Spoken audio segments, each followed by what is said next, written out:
Welcome to The Explainer. Today we're jumping right into one of the absolutely most fascinating, high-stakes, and honestly kind of ingenious concepts that literally keeps our modern global supply chain afloat.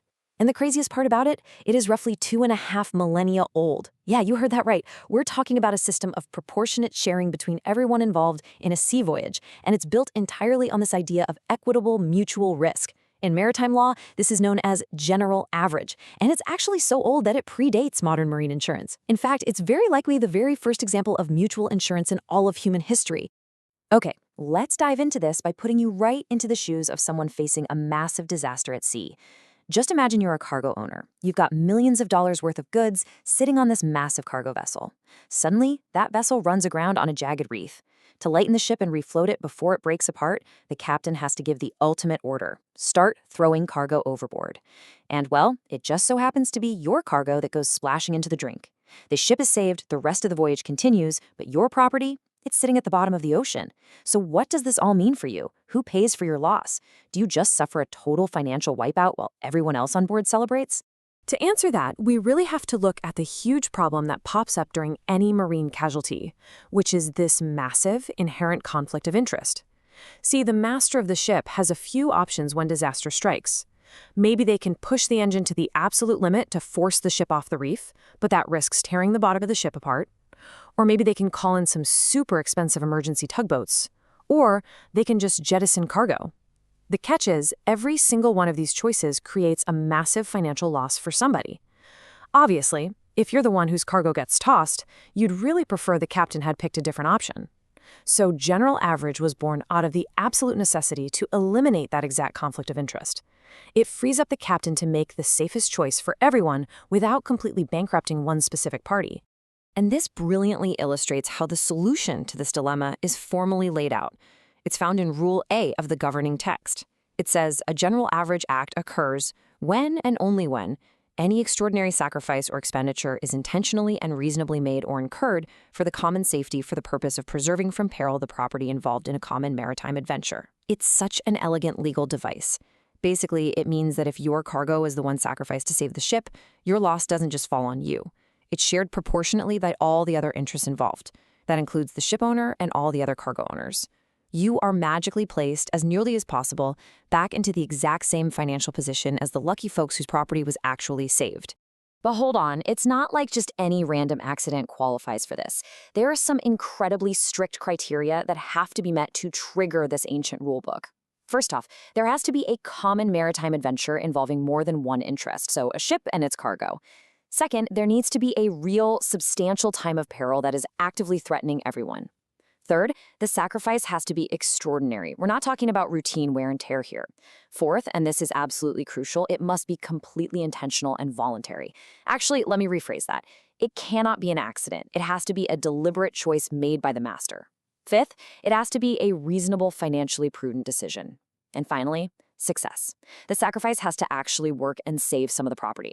Because think about it, if the whole ship goes down anyway, there's no remaining value for anyone to base their financial contributions on. So you might be wondering, how in the world is all of this governed on a global scale? Well, enter the York-Antwerp Rules. This is basically the international rulebook that dictates exactly how this proportionate sharing plays out across the oceans. These rules were first put together way back in 1890. They essentially take those ancient principles and codify them, standardizing the rights and obligations for both the ship and the cargo owners. Typically, you'll see a specific clause dropped right into the contract of carriage or the bill of lading that legally incorporates these rules. Now, they have been amended a bunch of times. The latest version dropped in 2004, but interestingly enough, the 1994 rules still remain highly popular in shipping contracts today. Now, what's really interesting to see here is how this rulebook is actually structured to handle these incredibly complex maritime disasters. It's split right down the middle into two distinct halves. First, you have the lettered rules, A through G. These give us the broad strokes, the general principles and definitions of what can actually be included. But then you have the numbered rules, Roman numerals I through 22. These get right down into the gritty details. They cover highly specific situations like jettisoning cargo, fighting fires, or cutting away wrecked debris. And here's the fascinating legal quirk of the whole thing. If there's ever a contradiction between the two, the highly specific numbered rules generally override the broad lettered rules. But wait, there is one massive exception to that hierarchy, and it's called the rule paramount. This was effectively introduced in 1994 to take absolute precedence over everything else, both the lettered and the numbered rules. It states, "In no case shall there be any allowance for sacrifice or expenditure unless reasonably made or incurred." So, what does that mean in plain English? It places a really heavy burden of proof on whoever is trying to claim general average. You can't just intentionally damage a bunch of property, shrug, and claim it was for the common good. No way. You have to actively prove to the adjusters that the financial implications and the pure economics of the situation made it a perfectly prudent and reasonable choice based on the actual facts on the ground. Let's actually look at how the math works for this, because honestly, it's a brilliant piece of logic. We'll look at a really simplified scenario. Let's say we have a ship and it has 3 cargoes on board, cargo A, B, and C. They are all valued at exactly $10,000 each. Suddenly, terrible weather hits, and to save the voyage, the master orders cargo B to be completely thrown overboard. Boom, that's a 10,000 loss right there. Now, if the ship, cargo A, and cargo C just paid cargo B back equally to cover it, they'd each shell out $3,333. But in that setup, cargo B is made totally whole. They walk away with a 0% loss, while the other 3 parties just suffered a 33% loss. That is entirely unfair, right? It puts the survivors at a massive disadvantage. So the crucial point is how the adjustment is actually calculated to maintain absolute perfect fairness. Instead of that unfair split, we take the total loss, which is 10,000. Then we look at the total value of the entire adventure before the disaster struck. That's 40,000, right? The 10,000 ship plus all 3 10,000 cargoes. While 10,000 is exactly 25% of 40,000.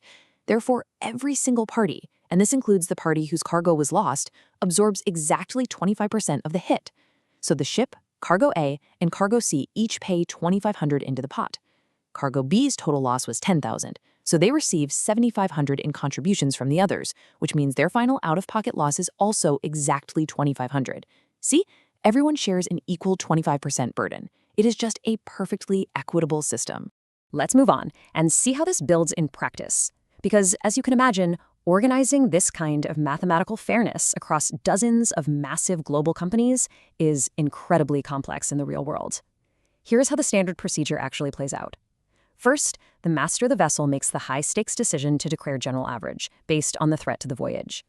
Immediately, the ship owner appoints an average adjuster. This is a highly skilled professional whose entire job is to handle these massive, headache-inducing calculations. When the ship finally limps into port, the ship owner actually holds a legal lien on the surviving cargo. So, to even get their goods released, cargo owners must sign an average bond, legally agreeing to pay their eventual share. And very often they have to fork over a cash deposit right then and there as security, based on the adjuster's early estimates. And what exactly triggers these massive legal bonds and huge cash deposits? Well, we've talked a lot about jettisoning cargo, but a General Average Act actually covers a lot of the really intense, visceral realities of seafaring. It could literally be the crew burning the ship's own wooden materials and stores as emergency fuel just to keep the engines running during a storm. It could be massive water damage that completely ruins perfectly good cargo, simply because that water had to be used to extinguish a fire that was threatening to burn the whole ship down. Or it could just be extraordinary expenses. Think about the absolutely exorbitant cost of hiring emergency tugboats or having to suddenly unload and store thousands of shipping containers at a random port of refuge just so the ship can safely undergo emergency repairs. All of these chaotic events trigger that proportionate sharing. But here's where things get spicy. There is a dramatic twist for this ancient, elegant system can utterly break down. What if the disaster wasn't just bad luck from Mother Nature? What if the ship ran aground because it was completely unseaworthy before it even left the dock? Well, the rules are incredibly clear on this. A ship owner cannot financially benefit from a disaster that was caused by their own failure to maintain the vessel. If the ship owner cannot prove that they exercised due diligence to make the ship seaworthy, the cargo owners have a very strong legal defense. They can outright refuse to pay a single dime of their general average contribution. In those incredibly messy situations, the ship owner's insurance, which is known as a P&I club, might have to step in to cover the massive shortfall. Which brings us to a fascinating and, let's be honest, somewhat stubborn legal quirk that is highly specific to the United States. See, under standard global rules, if a crew member just makes a simple navigation error that causes the ship to run aground, everyone still chips in and contributes. The system holds up. However, U.S. law does not allow the navigation fault of the ship owner to just be ignored like that. So to get around this and maintain the standard international practice, ship owners actively write something called the New Jason Clause into their U.S. bills of lading and charter agreements. It's a vital little legal patch that ensures that as long as the ship was fundamentally seaworthy, a pure navigation error by the crew won't totally block the ship owner from claiming general average. And that really leaves us with this final, remarkable thought. Every single day, these massive megaships carrying billions of dollars of iPhones, electric cars, and food are navigating treacherous oceans. And they're backed by the absolute most advanced technology and complex corporate structures in the entire world. Yet when the ultimate crisis hits and a captain has to make a split-second, life-or-death decision to destroy property just to save the vessel, the financial fallout isn't solved by some cutting-edge AI or new algorithm. It is solved by a 2,500-year-old analog principle of shared risk and mutual survival. It really makes you wonder, as we look to the future of fully automated shipping, how will these ancient, deeply human principles of fairness continue to adapt? Thank you so much for joining me on this explainer. I truly hope you found this deep dive into the high-stakes world of maritime law as captivating as I did.